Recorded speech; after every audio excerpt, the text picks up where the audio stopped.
আকাশবাণী গুৱাহাটী পুৱাৰ আঞ্চলিক বাতৰি পঢ়িছো সংগীতা শৰ্মাই এতিয়া প্ৰধান বাতৰিসমূহ হ'ল প্ৰধানমন্ত্ৰী নৰেন্দ্ৰ মোদীৰ আজি পিএম কিষাণ আঁচনিৰ ১৭ সংখ্যক কিস্তিৰ ধন দেশৰ প্ৰায় 10 কোটি কৃষকক আনুষ্ঠানিকভাৱে প্ৰদান নতুন দিল্লীত মণিপুৰৰ নিৰাপত্তা পৰিস্থিতি পৰ্যালোচনা কৰি কেন্দ্ৰীয় গৃহমন্ত্ৰী অমিত শ্বাহৰ শান্তি স্থাপনৰ বাবে কুকি আৰু মেইটেৰ সৈতে আলোচনা কৰাৰ সিদ্ধান্ত ৰাজ্যৰ বান পৰিস্থিতিৰ জটিল ৰূপ ধাৰণ নেৰানেপেৰা বৰষুণৰ ফলত ৰাজ্যৰ ১৪খন জিলাৰ ১ লাখ লোক বানত ক্ষতিগ্ৰস্ত গুৱাহাটীৰ ১২১ কিলোমিটাৰ দৈৰ্ঘ্যৰ ৰিং ৰোড নিৰ্মাণৰ বাবে ৰাষ্ট্ৰীয় ঘাইপথ কৰ্তৃপক্ষৰ ৪,৬১৭ কোটি টকাৰ প্ৰকল্পত অনুমোদন আৰু ICC T20 বিশ্বকাপ ক্ৰিকেট প্ৰতিযোগিতাৰ এখন খেলত জয়ৰ বাবে ৱেষ্ট ইণ্ডিজৰ আফগানিস্তানক ২১৯ ৰানৰ লক্ষ্য নিৰ্ধাৰণ এতিয়া শুনক বিতং বাতৰি প্ৰধানমন্ত্ৰী নৰেন্দ্ৰ মোদীয়ে আজি তেওঁৰ সংসদীয় সমষ্টি বাৰাণসী ভ্ৰমণ কৰিব তাত তেওঁ দেশৰ প্ৰায় ৯ কোটি ২৬ লাখ কৃষকলৈ পিএম কিষাণ আঁচনিৰ ১৭ সংখ্যক কিস্তিৰ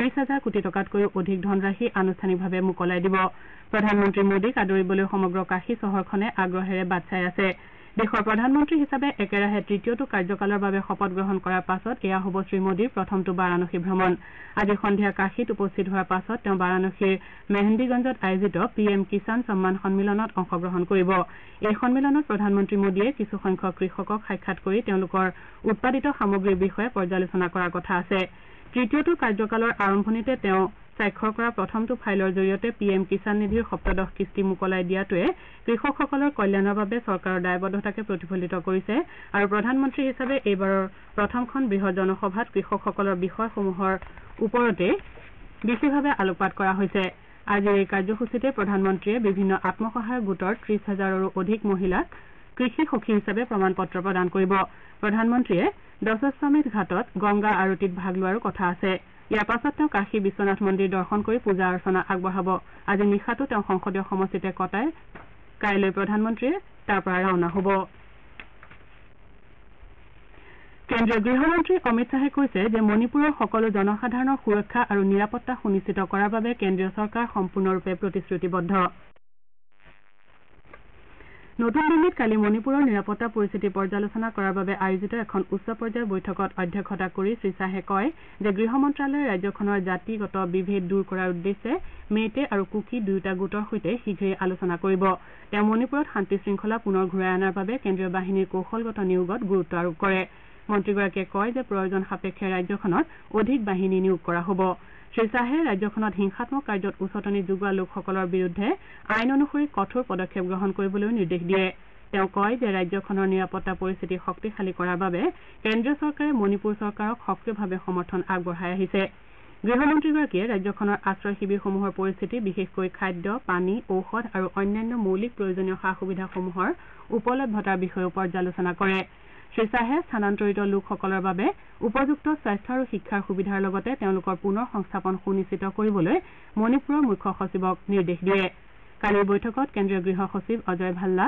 ইণ্টেলিজেন্স ব্যুৰোৰ মুৰব্বী তপন ডেকা স্থলসেনাৰ মুৰব্বী মনোজ পাণ্ডে মণিপুৰৰ আৰক্ষী সঞ্চালক প্ৰধান ৰাজীৱ সিং আৰু অন্যান্য জ্যেষ্ঠ বিষয়াসকলেও অংশগ্ৰহণ কৰে ৰাজ্যৰ বিভিন্ন প্ৰান্তত পুনৰ বানৰ আশংকাই দেখা দিছে বিভিন্ন অঞ্চলত হৈ থকা নেৰানেপেৰা বৰষুণৰ ফলত পুনৰ ভালেমান অঞ্চল বাঢ়নি পানীয়ে বুৰাই পেলাইছে এই পৰ্যন্ত ৰাজ্যৰ ১৪খন জিলাৰ ১ লাখ লোক বানত ক্ষতিগ্ৰস্ত হৈছে কোকৰাঝাৰ নলবাৰী কৰিমগঞ্জত বিগত ২৪ ঘণ্টাত প্ৰবল বৃষ্টিপাতৰ ফলত বান পৰিস্থিতিৰ অৱনতি ঘটিছে ৰাজ্যিক দুৰ্যোগ ব্যৱস্থাপনা বিভাগে প্ৰকাশ কৰা অনুসৰি ৰাজ্যত ৩০০ৰো অধিক গাঁও বানৰ কবলত পৰিছে বানত তামুলপুৰ বঙাইগাঁও কৰিমগঞ্জ লখিমপুৰ ওদালগুৰি দৰং ধেমাজি নগাঁও হোজাই চিৰাং বৰপেটা বাক্সা নলবাৰী আৰু গোৱালপাৰা জিলা ব্যাপকভাৱে ক্ষতিগ্ৰস্ত হৈছে কৰিমগঞ্জ জিলাৰ বান পৰিস্থিতিয়ে অধিক জটিল ৰূপ ধাৰণ কৰিছে জিলাখনৰ ৯০,০০০ লোক বানত ক্ষতিগ্ৰস্ত হৈছে নগাঁৱত ৪,৯৮২ জন ধেমাজিত ৩,৬২১ জন লোক বানত ক্ষতিগ্ৰস্ত হৈছে এই পৰ্যন্ত ১,০০৫ হেক্টৰ কৃষিভূমিৰ শস্য বানত বুৰ গৈছে গুৱাহাটী বতৰ বিজ্ঞান কেন্দ্ৰই ওদালগুৰি দৰং মৰিগাঁও নগাঁও গোলাঘাট আৰু কাৰ্বি আংলং জিলাত প্ৰবল বৃষ্টিপাতৰ আগজাননী প্ৰকাশ কৰিছে ৰাজ্যৰ কেইবাখনো নদীৰ জলস্তৰ বিপদসীমাৰ ওপৰেৰে বৈ থকা বুলি দুৰ্যোগ প্ৰশমন বিভাগে প্ৰকাশ কৰিছে দুধনৈ পুঠিমাৰী ধনশিৰি কপিলী পাগলাদিয়া নদীৰ জলস্তৰ বৃদ্ধি পাইছে উজনি অসমৰ ব্ৰহ্মপুত্ৰৰ উপনৈ দিচাং দিখৌ বুঢ়ীদিহিঙৰ জলস্তৰো দ্ৰুতগতিত বৃদ্ধি পাইছে সোৱণশিৰি নদীৰ জলস্তৰো বৃদ্ধি হ'ব বুলি আশংকা কৰা হৈছে নগাঁও জিলাৰ কামপুৰত কপিলী নৈৰ জলপৃষ্ঠ বৃদ্ধি পোৱাত কামপুৰ এলেকা পুনৰ বানৰ কবলত পৰাৰ আশংকাই দেখা দিছে নগাঁও জিলা প্ৰশাসনে অঞ্চলটোৰ নৈপৰীয়া ৰাইজক সজাগ হৈ থাকিবলৈ সতৰ্কতা জাৰি কৰিছে। ইপিনে কপিলী নৈৰ বানে হোজাই জিলাৰ কেইবাখনো গাঁও বুৰাই পেলাইছে। জিলাখনৰ থেপলাগুৰি, জাঠিহুৰা, হাতীমৰা, নভঙাকে ধৰি কেইবাখনো গাঁও বানে বুৰাই পেলাইছে। মঙলদৈ বাঁহজানিত নোৱা নৈৰ পূব দিশৰ মথাউৰি ছিগি যোৱাৰ ফলত কমেও 10খন গাঁও প্লাবিত হৈছে। পূব বাঁহজানি, পশ্চিম বাঁহজানি, দলৈচুবা, কমাৰপাৰাকে ধৰি গাঁওখনৰ খেতিপথাৰ বানত বুৰ যোৱাৰ লগতে বাসগৃহত পানী সোমোৱাৰ ফলত জনসাধাৰণ সমস্যাৰ সন্মুখীন হৈছে। ইপিনে গুৱাহাটীৰ আঞ্চলিক বতৰ বিজ্ঞান কেন্দ্ৰই আজি আৰু কাইলৈ ৰাজ্যখনত বিজুলী ঢেৰেকণীৰে সৈতে ধাৰাসাৰ বৰষুণৰ আশংকা কৰি ৰেড এলাৰ্ট জাৰি কৰিছে। আন্তঃৰাষ্ট্ৰীয় যোগ দিৱস উদযাপনৰ বাবে ৰাজ্যজুৰি ব্যাপক প্ৰস্তুতি অব্যাহত আছে। জিলা প্ৰশাসনসমূহে যোগ দিৱস উদযাপনৰ সৈতে সংগতি ৰাখি বিভিন্ন কাৰ্যসূচী গ্ৰহণ কৰিছে। এইবাৰৰ যোগ দিৱসৰ বিষয় হৈছে নিজৰ লগতে সমাজৰ বাবে যোগ, পৰিৱৰ্তিত জীৱনশৈলী, মানসিক চাপ দূৰীকৰণ আৰু শৰীৰ সুস্থ কৰি ৰখাৰ ক্ষেত্ৰত যোগৰ ভূমিকা অপৰিসীম। যোগাভ্যাসৰ গুৰুত্ব সন্দৰ্ভত যোগ বিশেষজ্ঞ ডাঃ ৰাঘবেন্দ্ৰ ৰায়ে এইদৰে কয়। এপ্ৰিলত হ'বলগীয়া 10ম আন্তঃৰাষ্ট্ৰীয় যোগ দিৱস উদযাপনৰ সৈতে জড়িত 7দিনীয়া ক্ষণগণনা কাৰ্যসূচীৰ চতুৰ্থ দিনা কালি ৰাষ্ট্ৰীয় আয়ুষ মিছন অসমৰ উদ্যোগত যোগাসনৰ কাৰ্যসূচী অনুষ্ঠিত হয়। তেজপুৰৰ North Eastern Regional Institute of Water and মেনেজমেণ্টত অনুষ্ঠিত এই কাৰ্যসূচীত প্ৰতিষ্ঠানটিৰ বিষয়াকে ধৰি 100ৰো অধিক ছাত্ৰ ছাত্ৰীয়ে অংশগ্ৰহণ কৰে। এই কাৰ্যসূচীত দৈনন্দিন জীৱনত সুস্থ জীৱনশৈলী সন্দৰ্ভত গুৰুত্ব আৰোপ কৰা হয়। 10ম আন্তৰ্জাতিক যোগ দিৱসৰ ক্ষণগণনা কাৰ্যসূচীৰ লগত সংগতি ৰাখি কালি এটা সংগীতানুষ্ঠানো অনুষ্ঠিত হয়। নিউ জলপাইগুৰিৰ সমীপত কালি সংঘটিত ৰেল দুৰ্ঘটনাৰ পৰিপ্ৰেক্ষিতত উত্তৰ পূব সীমান্ত ৰেলৱে কেইবাখনো ৰেলৰ চলাচল বাতিল কৰাৰ লগতে আন কেইবাখনো ৰেলৰ গতিপথ সলনি আৰু যাত্ৰাৰ সময় পুনৰ নিৰ্ধাৰণ কৰিছে। সেই অনুসৰি কাটিহাৰ শিলিগুৰি ইণ্টাৰচিটি এক্সপ্ৰেছ আৰু নিউ জলপাইগুৰি হাওৰা শতাব্দী এক্সপ্ৰেছৰ আৰম্ভণি আৰু উভতনিৰ যাত্ৰা লগতে শিলিগুৰি যোগবাণী ইণ্টাৰচিটি এক্সপ্ৰেছৰ আজিৰ যাত্ৰা বাতিল কৰা হৈছে। ইপিনে নিউ জলপাইগুৰিৰ নিউ দিল্লী ছুপাৰফাষ্ট এক্সপ্ৰেছে পুনৰ নিৰ্ধাৰিত সময় অনুসৰি আজি দিনৰ 12 বজাত যাত্ৰা আৰম্ভ কৰিব। আনহাতে new Jalpaiguri new Delhi superfast এক্সপ্ৰেছৰ যাত্ৰাপথ সলনি কৰি আলুৱাবাৰী শিলিগুৰি নিউ জলপাইগুৰি ৰেলপথেৰে যাতায়াত নিৰ্ধাৰণ কৰা হৈছে। উল্লেখযোগ্য যে ভাৰত চৰকাৰৰ অসামৰিক বিমান পৰিবহণ মন্ত্ৰালয়ৰ অধীনৰ উত্তৰ পূব সীমান্ত ৰেলৱেৰ ৰেল সুৰক্ষা বিভাগৰ মুখ্য আয়ুক্ত শ্ৰী জনক কুমাৰ গাৰ্গে কালি সংঘটিত ৰেল দুৰ্ঘটনা সন্দৰ্ভত তদন্তৰ ঘোষণা কৰিছে। এই দুৰ্ঘটনা সন্দৰ্ভত বিতংভাৱে জ্ঞাত লোকসকলক উপযুক্ত প্ৰমাণসহ Chief Commissioner of Railway Safety, Northern Circle, Safdarjung Railway Station Building, Chanakyapuri, New Delhi 110021ত যোগাযোগ কৰি তদন্ত কাৰ্যত সহায় আগবঢ়াবলৈ অনুৰোধ জনাইছে। আপোনালোকে বাতৰি শুনিছে আকাশবাণী গুৱাহাটী কেন্দ্ৰৰ পৰা। ৰাষ্ট্ৰীয় ঘাইপথ প্ৰাধিকৰণে 121 কিলোমিটাৰ দৈৰ্ঘ্যৰ গুৱাহাটী ৰিং ৰোডৰ প্ৰাককলনৰ চূড়ান্ত ৰূপ দিছে। প্ৰস্তাৱিত ৰিং ৰোডৰ বাবে ৰাষ্ট্ৰীয় ঘাইপথ প্ৰাধিকৰণে 4,617 কোটি টকা ধাৰ্য কৰিছে। ইয়াৰ পূৰ্বে ভাৰত চৰকাৰে প্ৰস্তাৱিত গুৱাহাটী ৰিং ৰোড নিৰ্মাণৰ দায়িত্ব ৰাষ্ট্ৰীয় ঘাইপথ প্ৰাধিকৰণৰ ওপৰত অৰ্পণ কৰিছিল। এই দায়িত্ব লাভ কৰাৰ পাছত ৰাষ্ট্ৰীয় ঘাইপথ প্ৰাধিকৰণে গুৱাহাটী ৰিং ৰোড নিৰ্মাণৰ প্ৰকল্পক 3টা ভাগত বিভক্ত কৰিছে। প্ৰথমটো 4 লেনযুক্ত 55.54 কিলোমিটাৰ দৈৰ্ঘ্যৰ উত্তৰ গুৱাহাটী বাইপাছ। এই পথছোৱাই বাইহাটা চাৰিআলিৰ পৰা কুৰুৱা হৈ চন্দ্ৰপুৰ আৰু সোণাপুৰক সংযোগ কৰিব। দ্বিতীয় পথছোৱা গুৱাহাটীৰ জয়ানগৰৰ পৰা যোৰাবাট সংযোগী পথ। এই পথছোৱাও 6 লেনলৈ সম্প্ৰসাৰণ কৰা হ'ব। উল্লেখযোগ্য যে অভিলাষী এই প্ৰকল্প সম্পূৰ্ণ হৈ উঠিলে গুৱাহাটীৰ যান জঁটৰ সমস্যা বহু পৰিমাণে লাঘৱ হ'ব বুলি আশা কৰা হৈছে। গুৱাহাটী উচ্চ ন্যায়ালয়ৰ দুগৰাকী অতিৰিক্ত ন্যায়াধীশ সুস্মিতা ফুকন খাউণ্ড আৰু মিতালী ঠাকুৰীয়াই আজি ন্যায়াধীশ হিচাপে শপত গ্ৰহণ কৰিব। গুৱাহাটী উচ্চ ন্যায়ালয়ৰ 1 নম্বৰ আদালত কক্ষত আয়োজিত এটি অনুষ্ঠানত মুখ্য ন্যায়াধীশ বিজয় বিষ্ণই দুয়োগৰাকীকে অতিৰিক্ত ন্যায়াধীশ হিচাপে শপত বাক্য পাঠ কৰোৱাব। উল্লেখযোগ্য যে কেন্দ্ৰীয় চৰকাৰৰ আইন আৰু ন্যায় মন্ত্ৰালয়ে যোৱা 11 জুনত অতিৰিক্ত ন্যায়াধীশ সুস্মিতা ফুকন খাউণ্ড আৰু মিতালী ঠাকুৰীয়াক ন্যায়াধীশ হিচাপে নিযুক্তি দিছিল। ইয়াৰ পূৰ্বে উচ্চতম ন্যায়ালয়ৰ কলেজিয়ামে দুয়োগৰাকী অতিৰিক্ত ন্যায়াধীশক ন্যায়াধীশ হিচাপে নিযুক্তিত অনুমোদন জনাইছিল। অসম চৰকাৰৰ সাংস্কৃতিক পৰিক্ৰমা বিভাগৰ উদ্যোগত আৰু শোণিতপুৰ জিলা প্ৰশাসনৰ সহযোগত পৰহিলৈ দৰং মহাবিদ্যালয়ৰ প্ৰেক্ষাগৃহত কেন্দ্ৰীয়ভাৱে চলিত বছৰৰ বিষ্ণু ৰাভা দিৱস উদযাপন কৰা হ'ব। মুখ্যমন্ত্ৰী ডঃ হিমন্ত বিশ্ব শৰ্মাই এই অনুষ্ঠানত অংশ লৈ বিশিষ্ট লোকশিল্পী ধৰ্মেশ্বৰ নাথ আৰু চিত্ৰশিল্পী দুৰ্লভ ভট্টাচাৰ্যক 2024 বৰ্ষৰ বিষ্ণু ৰাভা বঁটাৰে সন্মানিত কৰিব। ইয়াৰ উপৰি অসমৰ কলা সংস্কৃতি সমাজ আৰু সাহিত্য জগতলৈ অমূল্য অৱদান আগবঢ়াই অহা 9গৰাকী স্বনামধন্য ব্যক্তিক এটা ৰাষ্ট্ৰীয় আৰু 8টা ৰাজ্যিক পৰ্যায়ৰ বঁটাৰে সন্মানিত কৰা হ'ব।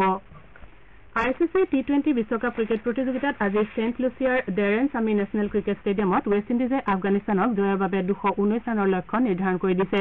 এই বাতৰি যুগুতোৱাৰ পৰলৈকে আফগানিস্তানক 14 অভাৰত 7টা উইকেট হেৰুৱাই 97 ৰান কৰি খেলি আছে। ইফালে কালি সন্ধিয়া ট্ৰিনিডেডৰ ব্ৰায়ান লাৰা ষ্টেডিয়ামত অনুষ্ঠিত এখন খেলত নিউজিলেণ্ডে পাপুৱা নিউগিনিক 7 উইকেটত পৰাজিত কৰে। খেলখনত নিউজিলেণ্ডে টছত জিকি প্ৰথমে বলিং কৰাৰ সিদ্ধান্ত লৈ পাপুৱা নিউগিনিক 19 অভাৰৰ 4টা বলত আটাইকেইটা উইকেট হেৰুৱাই 78 ৰান সংগ্ৰহ কৰে। এতিয়া আজি গুৱাহাটীৰ পৰা প্ৰকাশিত দৈনিক বাতৰি কাকতসমূহৰ প্ৰথম পৃষ্ঠাৰ বাতৰি চমু অৱলোকন আগবঢ়াইছে জুলি শৰ্মা বৰুৱাই। পশ্চিমবংগৰ ৰাঙাপানী ষ্টেচনত ভয়াৱহ ৰেল দুৰ্ঘটনা, মালবাহী ৰেলৰ প্ৰচণ্ড খুন্দাত উফৰিল কাঞ্চনজংঘা শীৰ্ষক বাতৰিটো দৈনিক জনভূমি কাকতে নিউ জলপাইগুৰিৰ সমীপত ভয়াৱহ দুৰ্ঘটনা, কাঞ্চনজংঘাত খুন্দা, নিহত 15। অসমীয়া প্ৰতিদিন কাকতে টচনচ কাঞ্চনজংঘা এক্সপ্ৰেছ, দৈনিক অসম কাকতে চলন্ত কাঞ্চনজংঘাত মালবাহী ৰেলৰ খুন্দা, আমাৰ অসম কাকতে ব্যৰ্থ বন্দে ভাৰতৰ বলি কাঞ্চনজংঘা, অসমীয়া খবৰ কাকতে ভয়ংকৰ দুৰ্ঘটনাত পতিত কাঞ্চনজংঘা শিৰোনামেৰে বাতৰিটো প্ৰকাশ কৰিছে। দৈনিক জনভূমি কাকতে নিটৰ প্ৰশ্ন ফাদিলৰ মূল খলনায়কৰ সন্ধান উলিয়াইছে আৰক্ষীয়ে শীৰ্ষক এটা বাতৰি প্ৰথম পৃষ্ঠাত প্ৰকাশ কৰিছে। 2025 এপ্ৰিলৰ ভিতৰত ৰাজ্যবাসীয়ে পাব GMCHৰ নতুন মাতৃ শিশু চিকিৎসালয় শিৰোনামৰ এটা বাতৰি অসমীয়া খবৰ আৰু নিয়মীয়া বাৰ্তা কাকতে প্ৰথম পৃষ্ঠাত স্থান দিছে। 11 গৰাকী বিশিষ্ট শিল্পী, সাহিত্যিক, সমাজকৰ্মীলৈ ৰাজ্য চৰকাৰৰ বঁটা শীৰ্ষক এটা বাতৰি দৈনিক জনভূমি কাকতে প্ৰথম পৃষ্ঠাত প্ৰকাশ কৰিছে।